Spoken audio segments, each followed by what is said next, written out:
నమో భగవతే వాసుదేవాయ. మోహనవాణి తెలుగు పోడ్కాస్ట్ శ్రోతలకు నమస్కారం. వచన భగవద్గీత గీతా మహాత్మ్యం. నమస్తే గణనాథాయ గణానాం పతయే నమః. భక్తిప్రియాయ దేవేశ భక్తేభ్యః సుఖదాయక. వసుదేవసుతం దేవం కంసచాణూరమర్దనం దేవకీ పరమానందం కృష్ణం వందే జగద్గురుం. నమోऽस्तु తే వ్యాస విశాలబుద్ధే పుల్లారవిందాయతపత్రనేత్ర येन त्वया भारततैलपूर्णः प्रज्वालितो ज्ञानमयः प्रदीपः. ॐ पार्थाय प्रतिबोधितां भगवता नारायणेन स्वयं व्यासेन ग्रथितां पुराणमुनिना मध्ये महाभारतम् अद्वैतामृतवर्षिणीं भगवतीमष्टादशाध्यायिनीम् अम्ब त्वामनुसन्धदामि భగవద్గీతే భవద్వేషిణీం. శ్రీమద్ భగవద్గీత మోక్ష సన్యాస యోగము తరువాయి భాగము. శ్రీకృష్ణ భగవానుడు చెప్తున్నాడు, సమస్త రహస్యాల కంటే కూడా రహస్యమైన నా పరమమైన మాటలను నీవు మళ్ళీ విను. నీవు నాకు మిక్కిలి ఇష్టడవు, అందువలన నీకు హితకరమైన మాటలను చెప్తున్నాను. అర్జున, నాయందే మనసు నిలుపు, నా భక్తుడవు కమ్ము, నన్ను పూజించు, నాకు నమస్కరించు. ఇలా చేస్తే నన్నే పొందుతావు. ఇది సత్యమని ప్రతిజ్ఞ చేస్తున్నాను, ఎందుకంటే నీవు నాకు ఇష్టడవు కనుక. అన్ని ధర్మాలను కర్తవ్య కర్మలను విడిచిపెట్టి సర్వశక్తిమంతుడను సర్వాధారుడను పరమేశ్వరుడను అయిన నన్ను ఒక్కడినే శరణు పొందు. నేను నిన్ను సర్వ పాపాల నుంచి విముక్తుడిని చేస్తాను. విచారించకు. ఈ గీత అనే రహస్యమైన ఉపదేశం ఎప్పుడూ కూడా తపస్సు చేయని వానికి, భక్తిరహితునికి, వినడానికి ఇష్టం లేని వానికి, నన్ను ద్వేషించేవానికి చెప్పకూడదు. నా యందు పరమభక్తిని కలిగి ఈ పరమగుహ్యమైన ఉపదేశాన్ని నా భక్తులకు చెప్పినవాడు నన్నే పొందుతాడు. ఇది నిస్సంశయం. మనసులో అతడిని మించిన ఇష్టకృత్యం చేసినవాడు నాకు ఎవడూ ఉండడు. ఈ భూమిపై నాకు అతని కంటే ఇష్టడైన వేరొకడు కలుగడు కూడా. ఈ ధర్మమయమైన మన ఇద్దరి యొక్క సంవాదాన్ని ఎవడు పఠిస్తాడో అతని చేత జ్ఞానరూపమైన యజ్ఞం ద్వారా నేను పూజింపబడతాను అని నా ఉద్దేశం. శ్రద్ధావంతుడు అసూయారహితుడు అయిన మానవుడు కూడా విన్నంత మాత్రాన్నే ముక్తుడై పుణ్యకర్మలు చేసేవారు పొందే ఉత్తమ లోకాలను పొందుతాడు. శ్రద్ధావంతుడు అసూయారహితుడు అయిన మానవుడు వినినా కూడా అతడు కూడా ముక్తుడై పుణ్యకర్మలు చేసేవారు పొందే ఉత్తమ లోకాలను పొందుతాడు. పార్థ, నీవు ఏకాగ్రమైన మనసుతో దీనిని విన్నావా? ధనంజయ, అజ్ఞానం వల్ల కలిగిన నీ మోహం నశించిందా? అర్జునుడు అంటున్నాడు, అచ్యుత, నీ దయవల్ల నాకు మోహం నశించింది, స్మృతి లభించింది, సందేహాలన్నీ తీరినవి. నీ మాటలు పాటిస్తాను.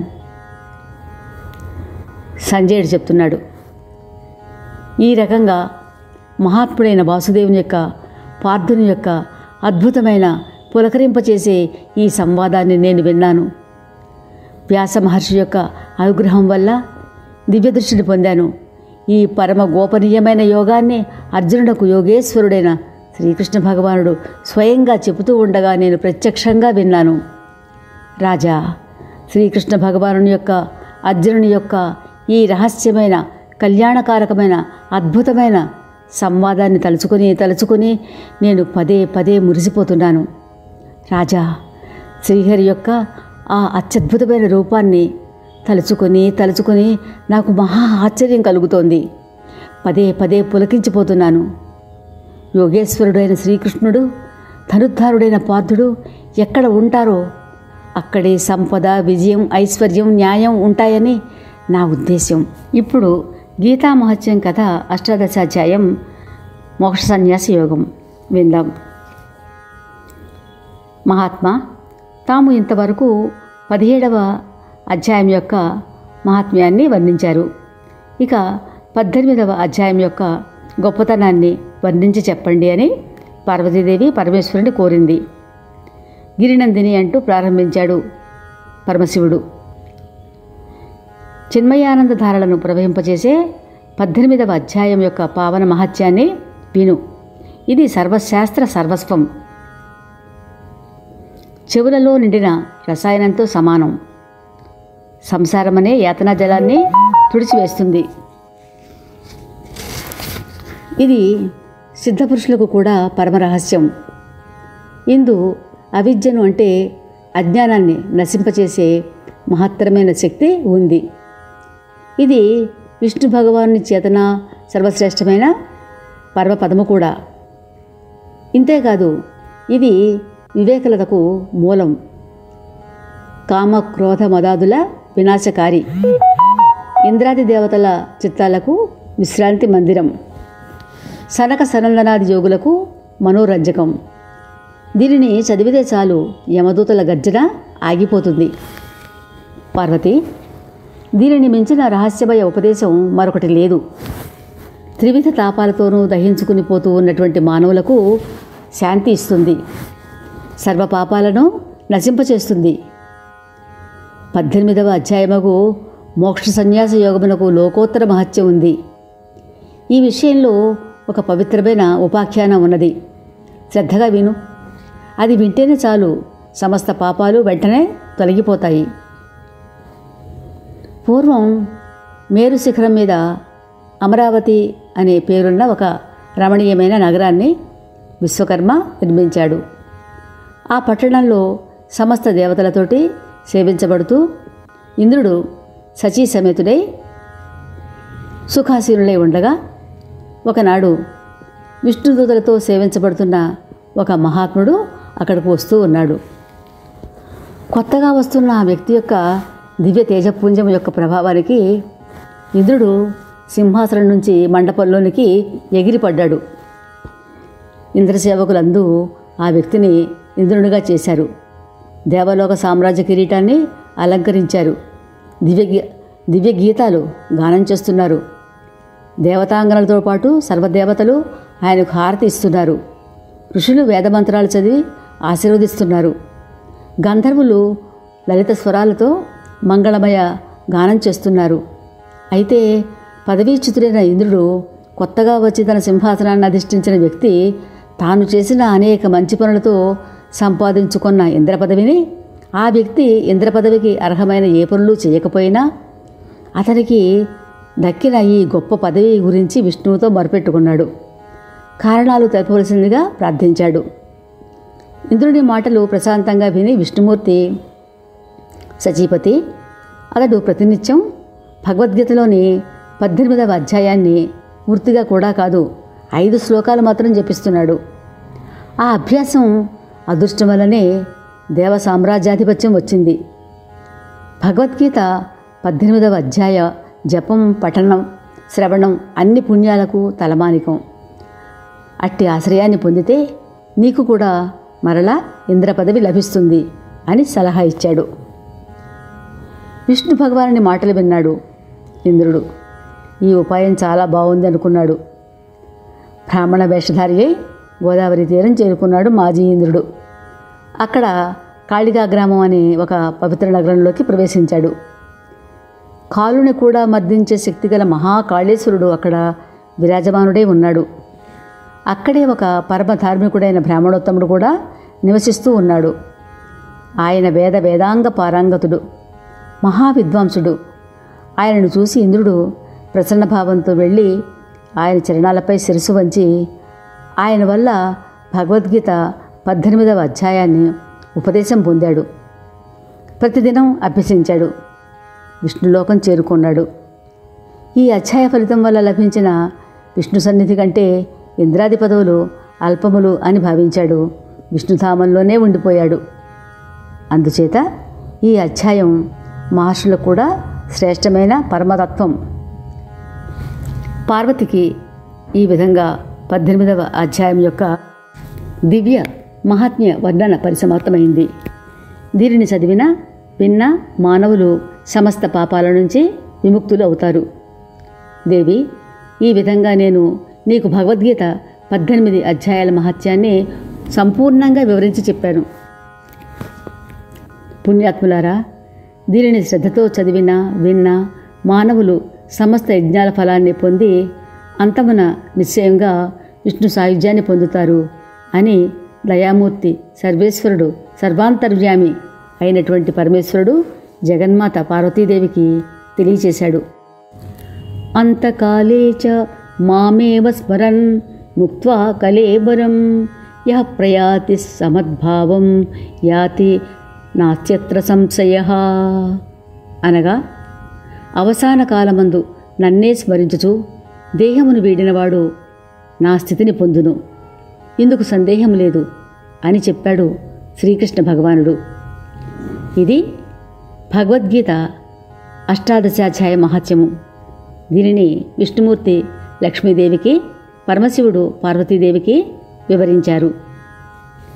గీత అష్టదశోధ్యాయ ఫలం సర్వపుణ్యఫలము, మోక్షరూప సద్గతి.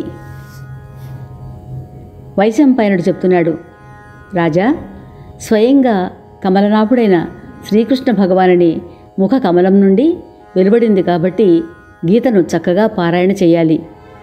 ఇతర శాస్త్రాలు ఎన్ని సంగ్రహించినా లాభం ఏముంది? గీతలో సమస్త శాస్త్రాలు సమకూడి ఉన్నాయి. భగవంతుడు సర్వదేవమయుడు, గంగా సకల తీర్థాలకు ఆవాసము, మనువు సకల దేవస్వరూపుడు. గీత గంగా, గాయత్రి, గోవిందుడు అనే గకారంతో కూడిన 4 నామాలు హృదయంలో ఉంటే ఈ సంసారంలో తిరిగి జన్మించనక్కరలేదు. భారతామృతానికి సారభూతమైన గీతను శ్రీకృష్ణుడు చిలికి వెన్నముద్దగా చేసి అర్జునుని నోటికి అందించాడు. భగవద్గీత అర్జునులకు శ్రీకృష్ణుడు బోధించాడు. మానవజాతి మనుగడకు దివ్యవాణి అయిన భగవద్గీతే ఆధారం. ఆధ్యాత్మిక ప్రవృత్తి అలవర్చి చక్కని సంస్కారంతో కర్తవ్యాన్ని నిర్వహింపచేసి కర్మఫలాన్ని భగవదర్పణ చేయిస్తూ మతమననేమో తెలిపి మతాంతర జీవితంలోని కష్టాలను చివరకు ఎటూ చేరలేని గమ్యమును తెలియజేసి జ్ఞాన మార్గంలోనికి నడిపించు మార్గము దివ్యవాణి అయిన భగవద్గీత. భగవద్గీత సకల వేదసారము. పఠనము చేస్తున్న కొద్దీ పాఠకుడు ఏకాగ్రచిత్తుడవుతాడు. భక్తి శ్రద్ధలలో మార్పు కనిపిస్తుంది. భగవద్గీత పఠన ఫలితముగా జీవితాంతం గృహస్థుడిగా ఉండి తన గృహస్థ ధర్మాలు పాటిస్తూ మోక్ష మార్గంలో చేరతాడు. ఆధ్యాత్మిక ప్రవృత్తి గల మహానుభావులు భగవద్గీతకు తాత్పర్యాలు, అనువాదాలు, గేయాలు, ఇంకా పద్యాలుగా, వ్యాఖ్యలుగా రాశారు. ఇంకా వారు చదువుతూ, చదివిస్తూ, వింటూ, వినిపిస్తూ భగవద్గీతను ఏదో రకంగా ఆరాధిస్తూనే ఉన్నారు. ఆరాధిస్తారు, ఆరాధించారు. విదేశీయులలో కూడా మన భగవద్గీత పట్ల ఉన్న గౌరవ పూజ్యభావం ఈనాడు మనం చూస్తూనే ఉన్నాం. సనాతనమైన మన హిందూ ధర్మంలో నిత్యనూతనంగా ప్రకాశిస్తూ భారతీయ తత్వ శాస్త్ర సారమనే జ్ఞానజ్యోతి పామర జనులకు, సామాన్య మానవులకు అర్థమయ్యే రీతిలో మరికొంతమంది ఆధ్యాత్మిక ప్రవృత్తి గల మహానుభావులు భగవద్గీతను వచన రూపంలో కూడా అందజేశారు. వారిలో ఒకరు మన శ్రీ ఉపాధ్యాయుల వెంకటేశ్వర్లు గారు.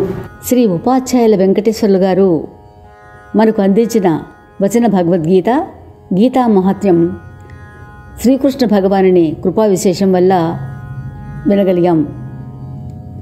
శ్రీ ఉపాధ్యాయుల వెంకటేశ్వర్లు గారికి ప్రసారం చేసిన మోహనవాణి అధినేత శ్రీ అక్కునూరి సీతారామ మోహన శర్మ గారికి, శ్రోతలు అందరికీ కూడా శ్రీకృష్ణ భగవానుని దివ్య ఆశీస్సులు అందాలని కోరుకుంటున్నాం. యదక్షర పదభ్రష్టం మాత్రాహీనంతు యద్భవేత్ తస్సర్వం క్షమ్యతాం దేవ నారాయణ నమోస్తుతే. కాయేన వాచా మనసేంద్రియైర్వా పురుషాత్మనా వా ప్రకృతే స్వభావాత్ కరోమి యజ్ఞ సకలం పరస్మై నారాయణాయేతి సమర్పయామి. స్వస్తి ప్రజాభ్యః పరిపాలయంతాం న్యాయేన మార్గేణ మహిం మహీషాః. గోబ్రాహ్మణేభ్యः శుభమస్తు నిత్యం. లోకాः సమస్తాः సుఖినో భవంతు. ఓం శాంతి శాంతి శాంతి. సర్వం శ్రీకృష్ణచరణారవిందార్పణమస్తు. హరి ఓం తత్సత్.